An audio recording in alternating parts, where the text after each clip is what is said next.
que cela veut dire, chers enfants de Dieu? La multiplication des miracles, c'est vrai, Dieu en fait aussi. Mais la foi des enfants de Dieu n'est pas posée sur les miracles. La foi des enfants de Dieu ne doit pas être posée sur des prophéties. Aujourd'hui, on a des gens, quand ils souffrent, ils ne cherchent pas un homme de Dieu qui peut l'orienter. Ils ne cherchent pas la parole de Dieu pour eux. Qui peut prophétiser pour moi? Il y a des choses qui...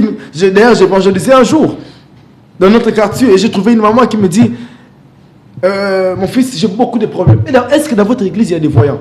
Et vous cherchez qui? Dieu ou des voyants? Parce que peu de gens ne savent pas que c'est Dieu qui change les choses. Peu de gens ne savent pas que la prophétie vient de Dieu. On n'aime pas le fruit plus que l'arbre. Puisque le fruit est mangeable, mais l'arbre est producteur. C'est l'arbre qui produit le fruit et le fruit est un élément qui sera mangé, mais l'arbre restera. Si vous commencez à aimer les produits que Dieu donne, vous risquerez d'avoir plus de regards sur le fruit et vous oublierez l'arbre qui donne le fruit. Et les miracles et les prophéties naissent de Dieu, mais il faut aimer Dieu avant les miracles. Il faut aimer Dieu avant les prophéties. Il faut aimer Dieu avant les surnaturels. Et aujourd'hui, on a un problème. C'est que dans nos églises, il y a multiplication de miracles, multiplication de prophéties. Vous verrez une personne qui cherche que le miracle, mais qui ne connaît rien de Dieu. Vous verrez une personne qui cherche la prophétie, mais qui n'a rien compris du Seigneur. Et si on veut convaincre quelqu'un, il faut lui amener dans des prophéties, il faut lui amener dans des miracles. Et tout ça pourquoi? Parce qu'on veut attirer les gens sur la foi des miracles et du surnaturel, mais leur foi sur la personne de Jésus n'est pas.